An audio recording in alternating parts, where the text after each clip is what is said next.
Meanwhile, I'm just checking. Unfortunately, there isn't an event. There isn't an event on TL, but we're gonna work on that as soon as possible. And here we. Where is the pink? Ay, I'm not a ref. Oh god, but here we go, spawning in the top right hand corner of 2000 Atmospheres LE. We have the Australian Protoss. He is purple, representing Team Mindfreak. It is Pezz. And spawning in the bottom right hand corner of 2000 Atmospheres LE, we have the Duck of the Stars himself. It is StarDuck.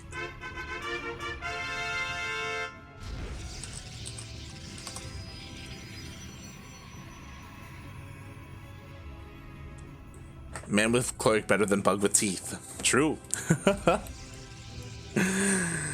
Oh my god. For those wondering, Pezz is working on his PvP because he's in ANZ Champs, and Pezz is most likely going to go up against Probe in ANZ Champs at some point in the tournament. So Pezz does need to work on his PvP to take down Probe. Again, Probe actually is in the lower bracket of ANZ Champs, so he has a bit of a gauntlet to go through if he wants to face Pezz. But if that does happen, Pezz needs to be prepared, and I know at least I'm giving my energy to Pezz. I believe that this season is going to be Pezz. I'm on the Pezz hype train. I believe he can win ANZ Champs. But before we get there, we are here. We are here in the Demi Australian Open, and oh boy, we'll see where this takes us. These two players, they go back and forth. StarDuck, he loves PvP. I think it's his best matchup. I could be wrong there. At least it's his favorite matchup to play, just because of how chaotic he is as a player. So we'll see where that lands us. As StarDuck is opening up very safe with this Sentry and Stalker. Sentry to scout, Stalker to help defend. Meanwhile, so is Pezz. Both players really respecting each other here in game number 1. My oh my.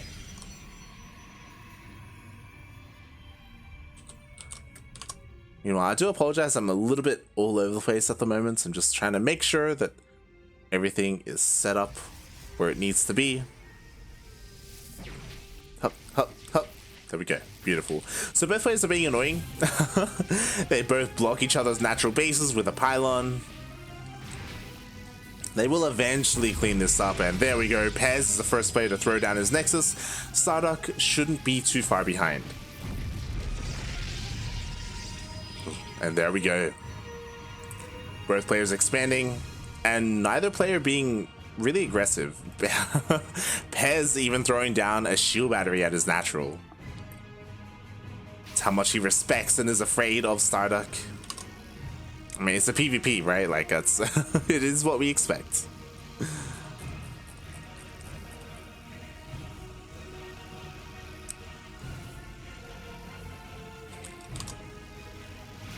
Oh boy. And both players actually go for the same response as well. No one going for a Stargate or anything like that. We have a Forge and Twilight Council on the way for both of them, so they both want to go into that +1. I imagine Blink Stalkers, and both players are able to scout each other with their hallucinations. So very much so a mirror so far. That's it. That's what I needed. The logos mod. I'm working on it. I'm working on it. OSC logos mod. Demi Seaweedy. There we go. Okay. Next game. Logos mod. I'll get it running. White race switch to Protoss confirm. Soundo, please. Aye.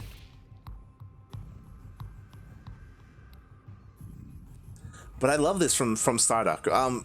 We criticize StarDuck a lot about this over on the Cranky Ducklings, where something that he lacks a lot is scouting. And because of that, more often than not, like things that he doesn't see coming towards him, like is what kills him in the end. Not just in PvP, but in every single matchup, PvT and PvZ as well. So I love to see that he's working on it, that he has been working on his hallucination scouts. On top of that, even his Oracle scouting we saw against Oreo. Like, it was on point. He was able to see everything, not just with his oracles, but with his adepts as well. So StarDuck has been improving, especially on, like, you know, his weaknesses, which I really do appreciate.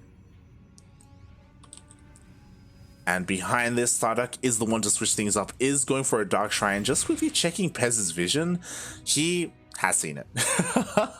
The hallucination dives in and Pezz sees the Dark Shrine, and StarDuck knows that Pezz knows that StarDuck is going for a Dark Shrine.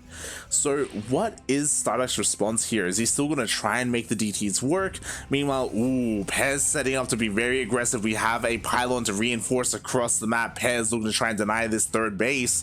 Still, no shield batteries, no cannons, no stack defense whatsoever. So Pezz, he does have an advantage. But here come the DTs. Up. DTs warp in just in time, and it looks like with the help of these DTs, StarDuck will be able to push this back. God, that was so clutch. If it wasn't for the DTs, then Pezz straight up would have taken that out. As we have a little bit of a pause here. Hopefully not too big of a deal. Oh, there we go. Game resumed. Mate, no countdown? Mates. But here we go. StarDuck, he is able to just barely defend. Oh no, the War Prism! Ah, the War Prism goes down. Ay. And with that, Pezz has full map control. What does he do with it? I mean, honestly, he's safe to tech up. He's safe to be greedy, and there we go. +2 is on the way. Charge is on the way. He's setting up for the DTs, which makes sense, right? Cannons in each of the mineral lines. And StarDuck, I'm sure he wanted to be a little bit aggressive, and he's forced to pull back instead with the loss of that War Prism. These DTs, are they going to find much? Not really. They're trying to sneak into the third. There's already a cannon here. There's a shield battery as well.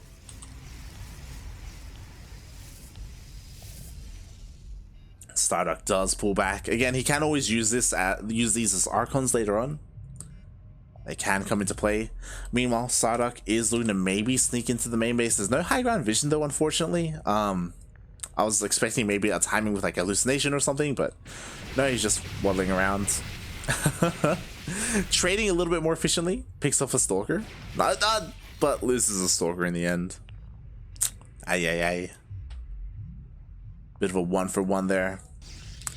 And StarDuck, I like this because he's kind of portrayed himself to be the aggressor so far with the DTs, with the War Prism even being across the map as we were speaking.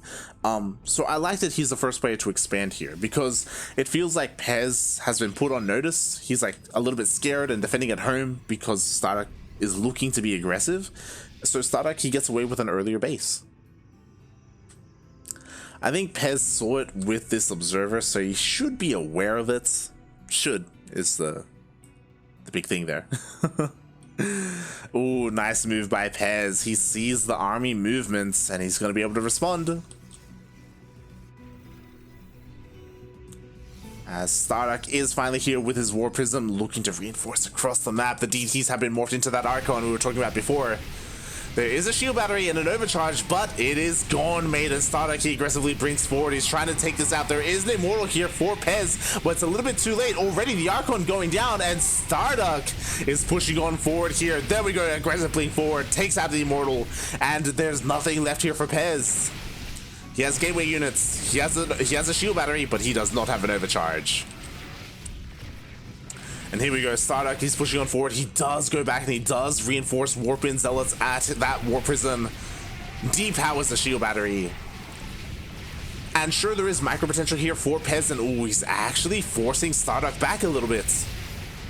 There we go, we do have a Warp-in of Zealots. Zealots finally get in, and with these Zealots, Pezz is able to defend his natural. But as all that was happening, the third base was under threat. 20 probes go down. StarDuck is going to be able to take down this third, and Pezz, to be fair, like, he had a fourth base, so he still has 3 Nexuses, but look at that worker count. Oh my god, he just lost so much. And here we go, StarDuck reinforcing, repositioning that War Prism.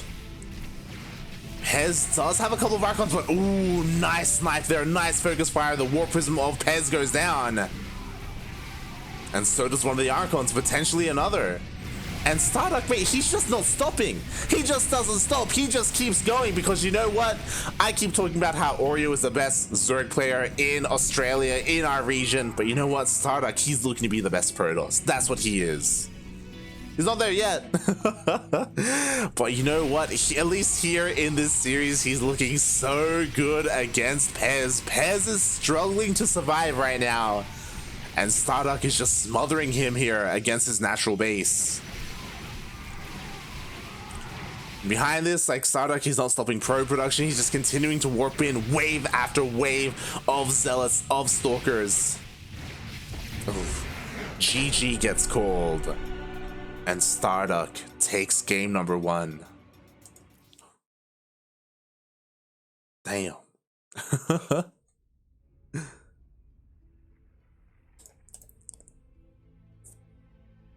Wow.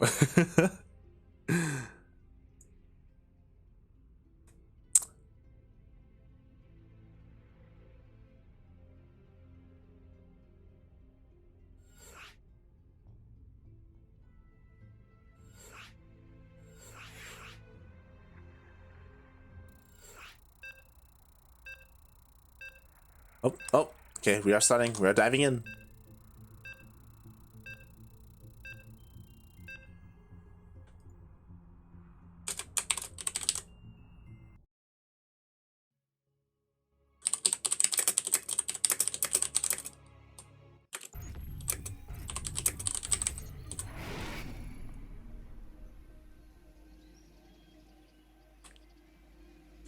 Here we go. We are diving into game number 2 of this best of 3 series, and spawning in the top right hand corner of Oxide LE, we have the Australian Protoss. He is purple, representing Team Mindfreak.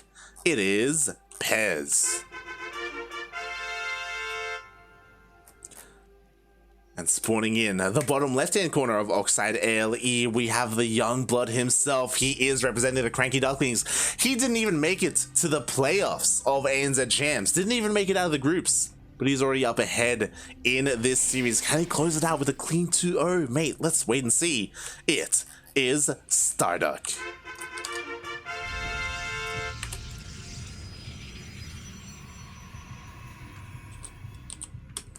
Also, I just got an update. This just in. Demi just messaging me.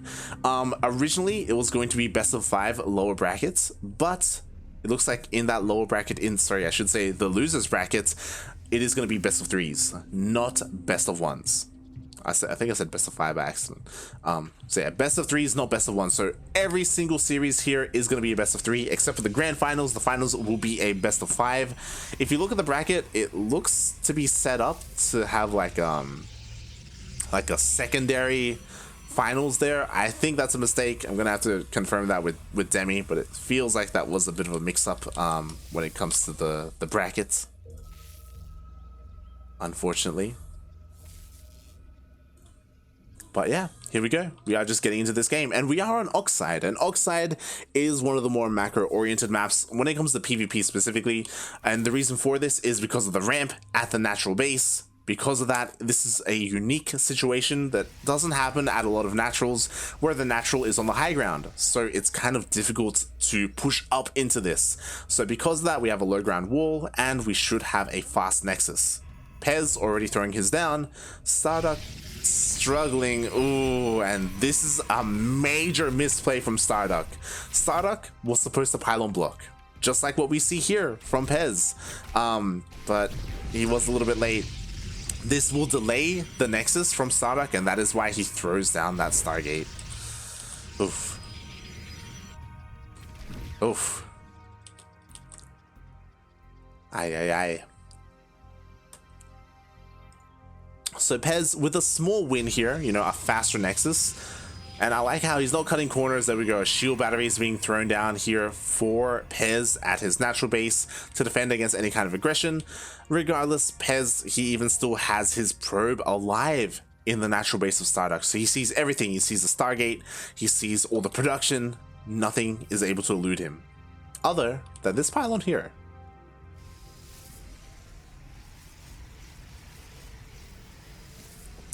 Meanwhile, I just got updated in the bracket. Oreo did 2-0 Vivid, so Oreo moves on to the next round. Vivid, unfortunately, that is the end of his tournament run. Unfortunately as well, we weren't able to cast Vivid. Feels bad, man. Feels bad. And here we go. Proxy Gateway for StarDuck. That is 1, 2, 3 gates. Warp Gate is about to finish up as well. StarDuck looking to be very aggressive, and I don't really like this, to be honest. Just because I was just talking about how Oxide is a map where you have the high ground, so you have a pretty big defender's advantage. For StarDuck to be aggressive here is a very bold move, especially because there's a shield battery and an overcharge. But to be fair, Pezz has been a little bit greedy and he doesn't have a lot of army. Warp Gate is still not done. He sends out an Oracle across the map, and this Oracle is going to deal a lot of damage, but really more than anything, it's going to force StarDuck all in. And there we have it. Oracle, there's nothing to stop him. It's going to deal an insane amount of damage. 7, 8, 9. Are we going to have 10? Are we going to have more than 10? 12 probes go down across the map, but StarDuck is all in. He pushes out. He does focus down the shield battery. Pylon will fall as well. And with the pylon going down, that is so much production depowered. Pezz only has one gateway to work with. And sure, Pezz killed 12 workers, but he's about to lose the game. He's about to lose everything. He's about to lose his tournament run here as the Void Rays push on forward. This pylon is not going to finish up. Probes are forced off the line. StarDuck is doing so much here, and Pezz, he's trying desperately to protect that pylon. But mate, the pylon is not, it's just gone, mate. It does fall. These buildings will not be repowered. Meanwhile, one Void Ray did go down, which is great for Pezz. But GG gets called, and StarDuck takes the W, takes the 2-0. GG. Hold on.